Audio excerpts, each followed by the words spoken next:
Hey, what's going on, everybody? It's your boy, Dead on Dave. Welcome back to the channel. It's Saturday. Your daily focus is starting right now. That's right. First, before we get into it, we got a really cool top 5 today, continuing our week of Royal Rumble focus. A couple things. We hit 350 subs. In fact, we're up to 355, so I want to say thank you real quick for that, for everyone supporting the best comment sections on any wrestling site in YouTube. You guys are making this thing go, and I really appreciate it. I try to answer almost everybody's. Some of you guys are easier to answer than others, of course, but I've been trying to do that consistently.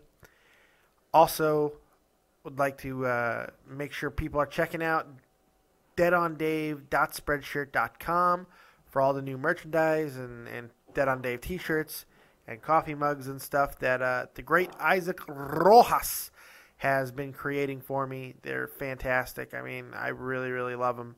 I'm waiting for mine to get here so I can start wearing my copious shirt that you can see right there. Right there. So I'm excited about that. Also, if you have not been to the channel in a while, make sure you look up at the top. The great Dave Rose has struck back in his graphic arts war with Isaac Rojas. And he has created me a fantastic scheduling banner. So up on top, it tells you exactly what you will see right here on this channel every single week. I think it's amazing. I really, really love it. He really put a lot of work into it, and he did a really good job. So thank you, Dave Rose. If you have not checked out the content that has come out this week, I think it's one of our strongest weeks of content yet. Earlier in the week, we did interviews with all kinds of different people in the wrestling community, fans, commenters, whatever. Jackoffs just like myself, a whole bunch of people, like 12, 13 people. It's fantastic, giving their Royal Rumble memories and predictions in a 3-part series. It's a lot of fun. Make sure you check that out. Also, Jeff Huffman absolutely kills it yesterday on the SmackDown review. I think it was our best show together by far.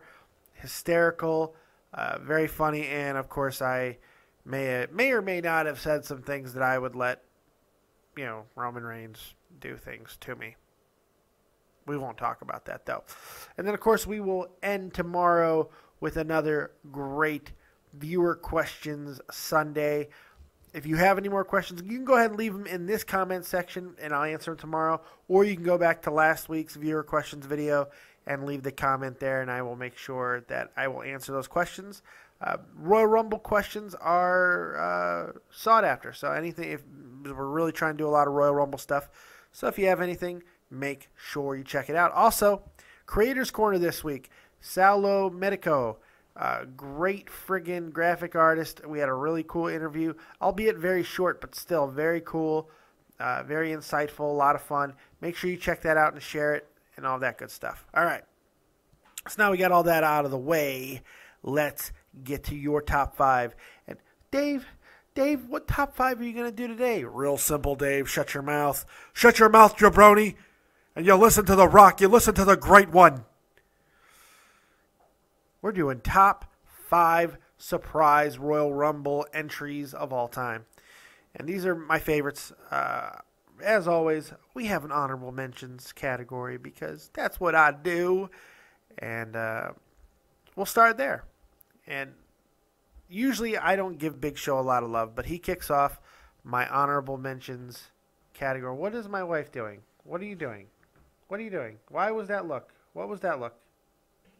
Oh, Big Show does suck. I agree. Go ahead and talk loud. Tell people how much you don't like the Big Show. It's fine. Well, it's the Big Slow.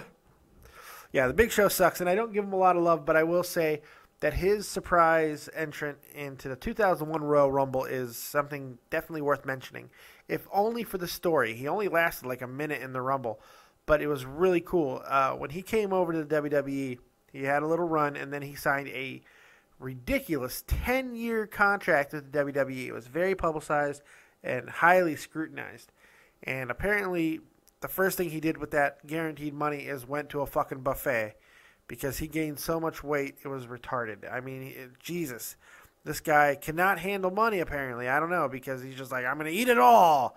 Some people snort it. Other people fucking inject it in bacon grease into their fucking arms. And that's what he did. And gained a fuck ton of weight. And he was famously demoted down to OVW, which was their developmental territory at the time. And a lot of greats came from there.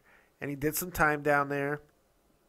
And no one was really expecting to see him back anytime soon. And he made a surprise reemergence at the Royal Rumble. So it was kind of an interesting little thing. I believe he was eliminated by The Rock, and then he helps get The Rock eliminated. So it was quite an interesting reemergence, and it kicked off a feud with a great one, with The Rock, which they've had many feuds back and forth. Every time that The Rock needed a little bit extra juice, the Big Show was such an easy target. Give him the Big Show. So that's what they did. So the Big Show kicks off the honorable mentions. Here's one of the worst wrestlers of all time. One of the absolute worst wrestlers of all time. However, his emergence, his debut, was so shocking to me as a little kid because I have never seen a guy this big in my life. 1993, Royal Rumble, Giant Gonzalez. When the Giant Gonzalez, I mean, Jesus, man, this guy was ridiculous. He was so big, and he wore a skin-tight bodysuit, like latex bodysuit, friggin' spandex goddamn bodysuit with painted on muscles all over him and weird patches of fur, like on his dong and stuff. It was just so weird. And he targeted The Undertaker. And it was such a bizarre thing. And seeing The Undertaker being dwarfed by somebody and being out-muscled is just a rare thing. You don't see it all the time. And it took my breath away as a kid. You know, I was 10 years old. I was like, oh, my God. It's insanity. It was very cool, though, and well done. And also led to one of the worst matches in WrestleMania history, of course. So that leads in. It just left a mark of just terribleness, but still, that moment was cool, and it's something they would do with the Undertaker quite consistently. Is you bring in a bigger guy, that kind of leads questions like, "Oh God, is the Undertaker done?" And they did it with Khali later on too, and they did the exact same storyline, and led to a terrible match. Not all big men can work, people. Just how it is. Undertaker is a special athlete.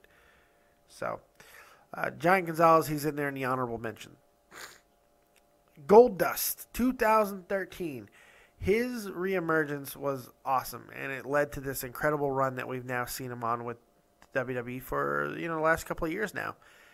This was cool because he had been fired, allegedly, as a backstage booker because he permitted a wrestler to use, at the time, a banned move. Not a lot of details are released, or if this is even true, but he was fired, and then to see him come back as an active wrestler at the Royal Rumble was just badass, and they let him have this really cool little thing with Cody at the time, and it was really neat. No one ever thought that it would lead to anything as big as what they've gotten. Joining together, becoming the Rhodes Brothers, becoming the Dust Brothers, now. It's been pretty damn cool. It's been a lot of fun to see his rededication to the wrestling business and kind of fulfilling some of that prophecy, some of that potential that we knew Dustin always had. He was such a gifted athlete when he was younger. But he had a lot of demons. He had a lot of things that kept him out of being truly great. So it's nice to see that check finally being cashed in a little bit. And because of the work he's done, and because of the guys he's put over, because of how much work he has put into helping his brother get over, and he has done that, his spot in WWE as a backstage agent after this is all but confirmed. The funny thing is, however, apparently he's not going away anytime soon. There was a lot of rumors recently, this week, about how he's all but done. He's winding down. Well, according to him, he's not. He's not anywhere close to being done yet. And hopefully we will get our Cody I'm hoping not Cody Rhodes. I'm hoping Stardust versus Goldust at WrestleMania. I think it'd be really cool. However, because of the obvious breakup that's about to happen between Miz and Mizdow, there might be just one too many splitting up tag teams facing each other at WrestleMania if they want to carry that feud with Miz and Mizdow to WrestleMania. We don't know. So we'll see if we get that. That should be pretty interesting. Finally, my last honorable mention before we get to the top 5.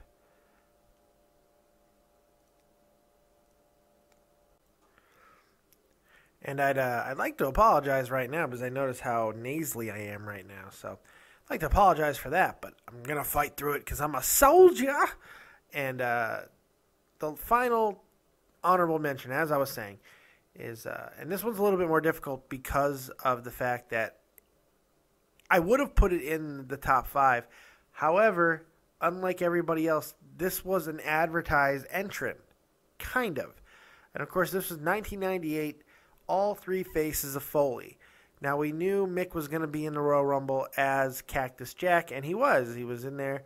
And him and Chainsaw Charlie beat the hell out of each other, and it was a train wreck. It was crazy. But what we did not expect to see is the other figments of the other personas, the other alter egos of Mick Foley, and we got them both. We got Dude Love and Mankind, and it was awesome. I mean, of course, he got eliminated all 3 times, could not win, but it was still very cool. It was a great moment, a lot of fun, and a pretty damn fun Royal Rumble altogether, to be honest. That was a good. I enjoyed that Rumble. Some people kind of crap on it, but I enjoy it.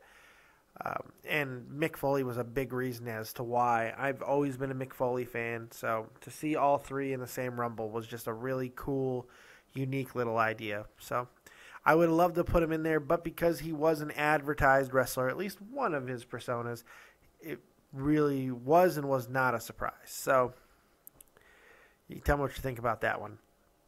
Let's get to the top 5, shall we? Number 5, the most recent one on the list, and I'm slipping 2 people into the same one. The 2011 Royal Rumble, we got 2 surprises, and they were both awesome. Both absolutely stopped the Royal Rumble dead in its tracks. We knew it was coming. There was a lot of publicity that these guys were coming back to the company, but to actually see Booker T reemerge, which was badass, just hearing the "Can you dig it, sucker?" and then him coming out and spinning Rooney and knocking people over, and it was great. Book looked really, really great. The other one I think is the bigger of the 2 because the pop was amazing. Yeah, we got the 5, 4, 3, 2. We got the countdown, and then all you hear is that ignition. So, people lost their shit over Big Daddy Cool Diesel. Not the NWO theme, Kevin Nash, nothing like that. We got Diesel, and it was awesome. Seeing him, and he looked great. He looked really good. It was very cool. It was a really, really cool moment, and absolutely stopped the Royal Rumble. Everybody was shocked to see him. And, what is the first thing some of those guys do? Kick him right in the legs. I believe it was Wade Barrett. Started kicking him right in the knees. Yeah, that's fucked up. You get a guy like Kevin Nash, has all kinds of leg problems, and the first thing people do is go kick him in the legs. For some reason, that was so entertaining to me. It was so entertaining. Kick him right in the fucking legs. Poor guy. Everyone talks about quad tearing. Poor Kevin Nash. He didn't tear his quad going to the ring, though, so that was a good thing, right? So that's number 5 for me. Diesel and Booker T 2011 Royal Rumble. Just a really cool moment. Number 4. And this is actually flip-flopping with number 3. I'm not sure exactly how I wanted to do it. But in the 2008 Royal Rumble, which was a really, really, really cool Royal Rumble, this wasn't even the biggest surprise in that Royal Rumble. We'll talk about that a little later. Superfly Jimmy Snuka comes out. Everyone's like, oh, that's kind of cool. Superfly, Superfly, and he's doing his thing. And then the next guy out, you hear the bagpipes, and it's Roddy Piper. which was surprising because everybody knew he had just been diagnosed with cancer recently, and he was going through all the treatment. And what we didn't know is he just ended his treatment for Hodgkin's lymphoma, and he was making a return. I mean, it was crazy, and he looked terrible. He was out of shape. He was fat as all hell. But seeing him and Jimmy Snuka together fighting one more time in the ring, everybody in the Rumble stopped and just watched that moment. That had to be a cool moment, not only for the fans, but for every single wrestler who grew up watching those guys. It was very cool. And then Kane came over and eliminated both of them, because that's what Kane does. But it was just a really cool moment. Seeing those two one more time, get it on, was just badass. It was a moment that I'll never forget. It's one of those genuine mark-out moments, where you're just like, oh my God, this is amazing. And it was spine-tingling. It was truly, truly incredible. Number 3, 2002, the perfect Royal Rumble. Mr. Perfect's reemergence into WWE was very unexpected. Nobody really saw it coming. Nobody thought it would come. Why would we? I mean, Perfect was back and forth. He never knew what he was going to do. But when he came back, he looked great. And that Royal Rumble, too bad it was Triple H's return Royal Rumble, which I guess you can kind of tie into that. But it wasn't really a surprise because we knew he was coming back. So that's why I don't include Triple H's return as a surprise, because it really wasn't. But him and Perfect put on a show in that Rumble. I think Perfect was in the top 4, the final 4 that year. It was a great match. Perfect. People would have they would have been okay with Curt Hennig winning that Rumble. They would have been okay with it, because that's how over this guy was. And he looked so good. And then we lose him. We lose him just a few years later, and the wrestling world is less because of it. He's one of my favorites of all time. Absolutely underrated.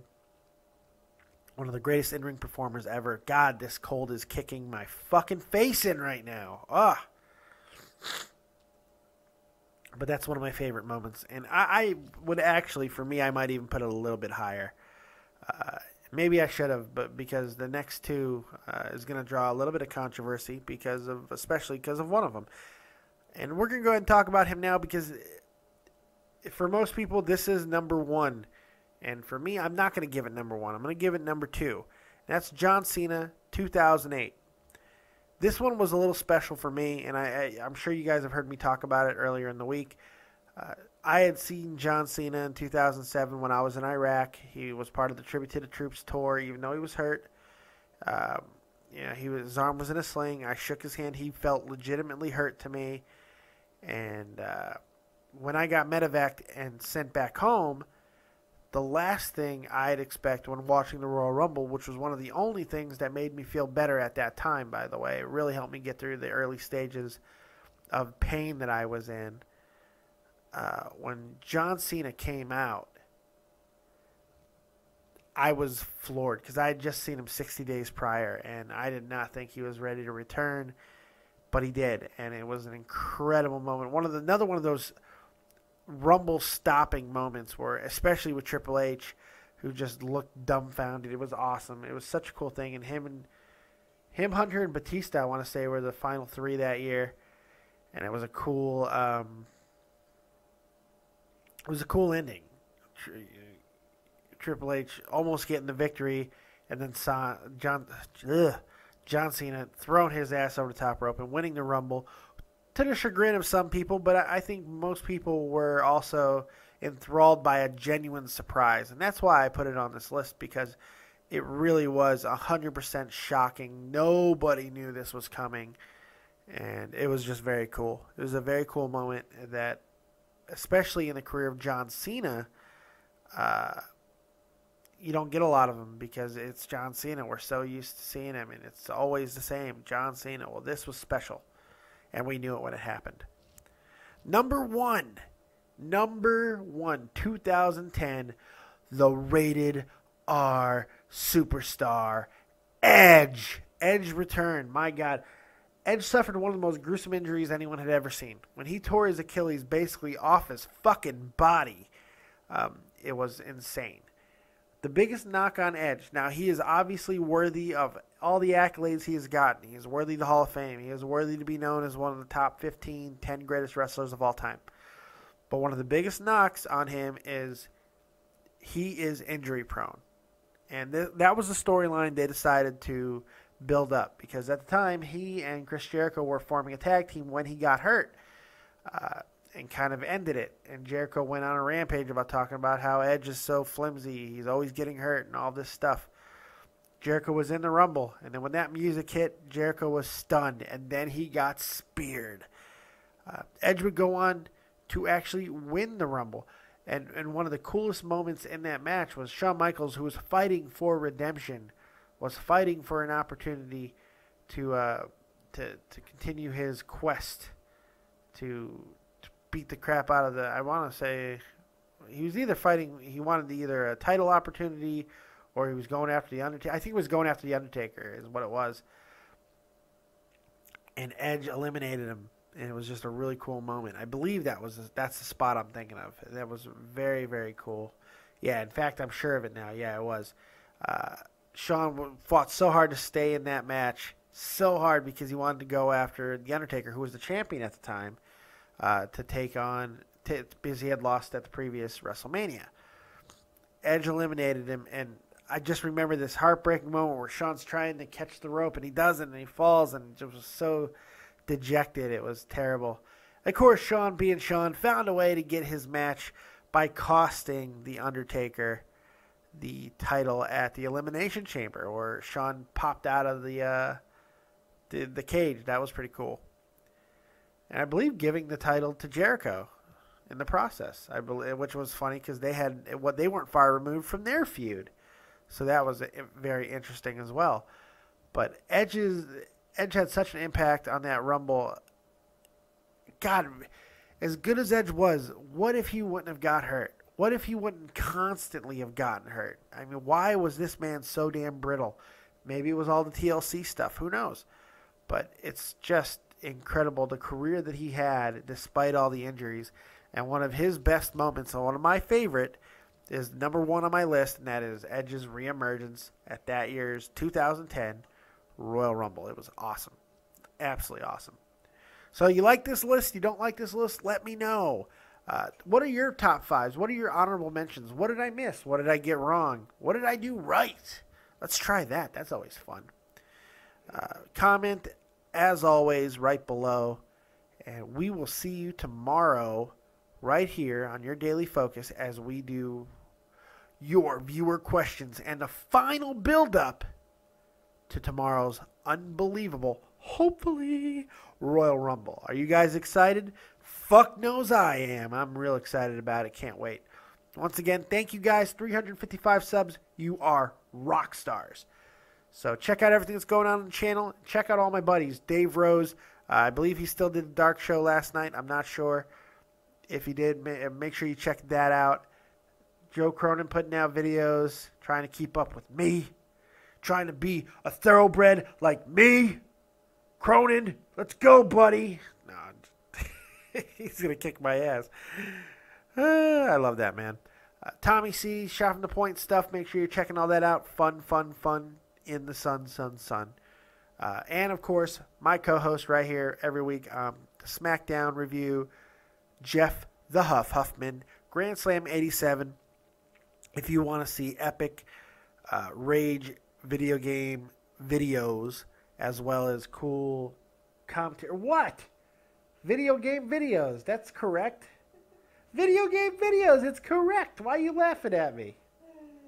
Sit there in your Superman hat. Why aren't you making a pie or something? Why should I? Woman? You deserve a pie. I do deserve a pie. Pie in the face? Oh! Go play in the snow. It's snowing outside. I'm freaking out. In Germany, it's snowing. It's always snowing here. Always doing something. All right. Thanks, guys. I appreciate it. Hope you guys enjoyed the video. Let me know what you think below. And we will see you next time right here on your Daily Focus. Peace.